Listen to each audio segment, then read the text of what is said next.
Hey turtle nerds, welcome back to another video. So today's video is going to be a video on basically how to make your guys' enclosures a little bit more natural. So the last video that I had talked about sort of how to make a really cheap and easy enclosure, but this one's going to be more on how to make it look a lot more natural and a lot more pleasing. This video is in proud collaboration with the Turtle Girl, and if you guys don't know who she is, she basically makes a lot of the same types of videos that I do on turtle care, tips. She also has an axolotl as well as now a leopard gecko, which is super cool, and she has a diamondback terrapin as well, and has a lot of really solid information. As you guys know, you should not be getting your information from just one source. So even if you trust and follow what I say, please head on over to her channel and give her a subscription and go ahead and check out all of her videos because they are kick butt. So let's go ahead and get started on how to make your guys' turtle enclosures a lot more natural. The first thing that I really love to use for my turtles in order to make it look a lot more natural and pleasing to the eye is driftwood. So basically driftwood is a piece of wood. It has to be hardwood though. There's a certain classification of trees. There's hardwood and softwood. It's basically hardwood, which means that it won't decay, and it has had all the bark stripped off of it over time, and it sort of had time to really decompose down, and it's basically the bare structure of the wood that is left. So I utilize a couple different pieces of driftwood. I've been using driftwood for almost as long as I can remember. I used to actually stack rocks in order to make a basking area, but I found it to be a little bit too hazardous to use and continue on in my future endeavors. Driftwood can be purchased if you guys would like. You can find it online. You can find it at probably your local fish store or anywhere like that. You can check on Craigslist for people who have local pieces.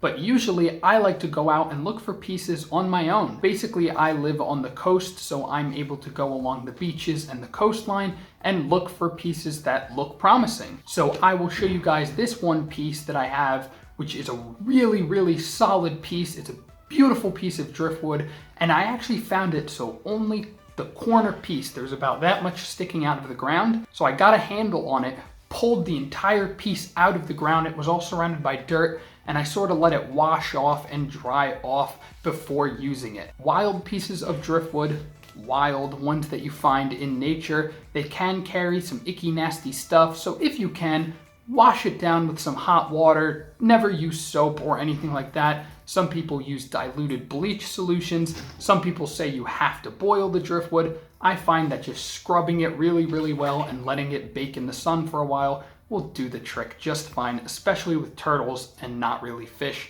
Turtles are a lot more hardy than fish can be. So this piece right here is actually just a big piece of cut log that I found. I stripped as much of the bark as I possibly could from it, and the rest I'm just sort of letting decay and fall apart on its own, and I pull it out as it slowly begins to break down. This actual log here released a lot of nasty stuff the first 2 weeks that I had it in the water, may have even been a month. And so I basically had to do really huge water changes because there was a big release of protein and the water surface got a little filmy. However, as time went on, it decomposed. All that nasty stuff got flushed out when I did my water changes.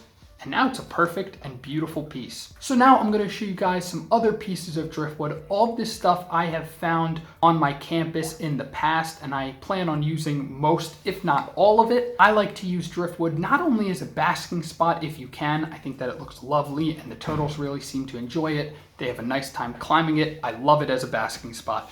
But it also provides a nice little piece of decor in the tank itself.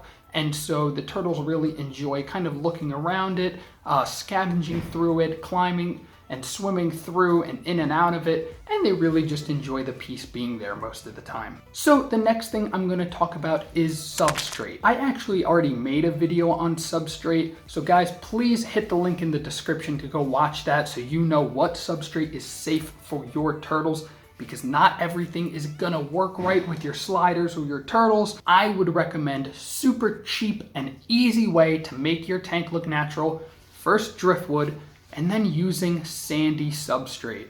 You guys can find really nice fine sand. The Turtle Girl did an amazing job using pool filter sand, which is one of the most recommended substrates to use in the hobby. It's pool filter sand. You can find it at any Home Depot or Lowe's or department store by your guys' homes. It's basically super fine and strained out sand.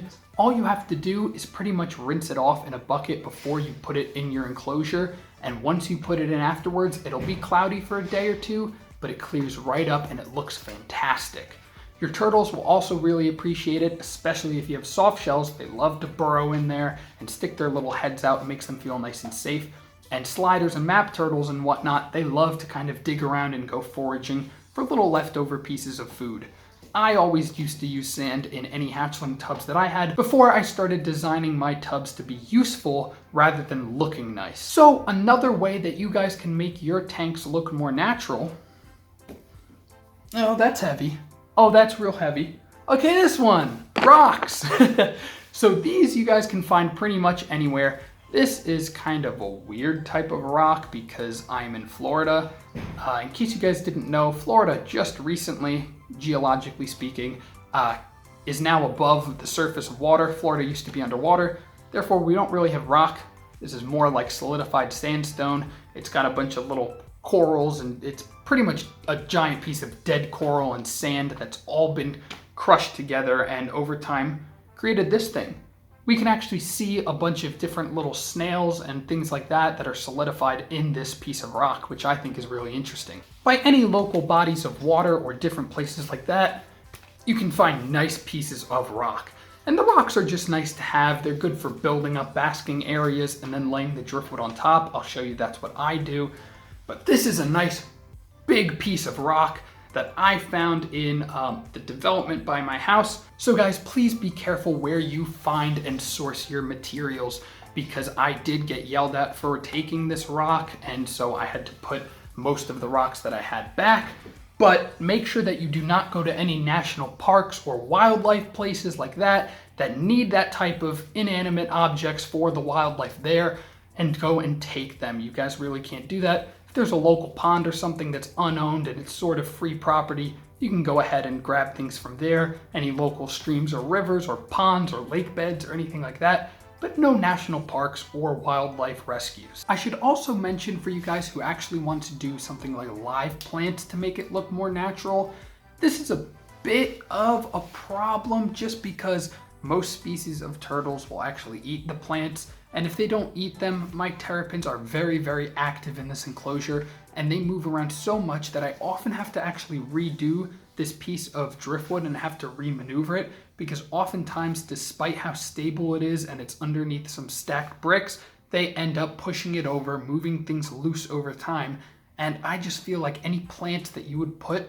in an enclosure with a turtle would end up being ripped out within the week or the month. You may have a lot more success when they're hatchlings and they're a little bit less destructive, or you guys can just use fake plants. For subadults and juveniles, I don't find that it's really necessary, especially for adults. They simply don't really care about the fake plants because they don't feel the need to hide and be secure in the plants. They would much rather have something like a cave, which I accomplish using a nice big piece of driftwood. Hatchlings, however, really do love little fake plants, and it does help make the tank look a little bit more natural, and the little hatchlings love to hide and move and swim throughout the fake plants that you provide for them. For species that really enjoy tannin-rich waters, such as my spotted turtle jelly, you guys can also add catappa leaves or Indian almond leaves, and these leaves are actually what they would use in the wild usually. They would hide under them and sort of use them for cover and for blending into their surroundings.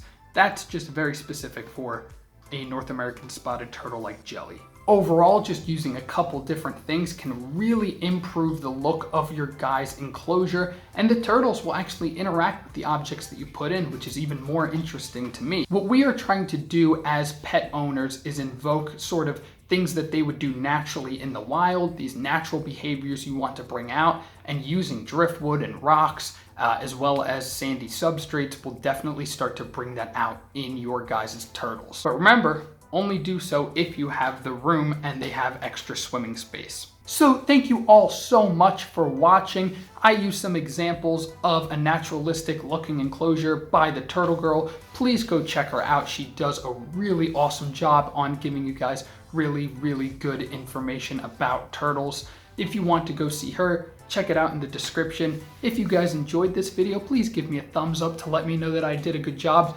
Hit the little bell thingy if you really want to, and then you will get notified anytime I make a new video. Subscribe if you want to see more, and I will see you all in the next one.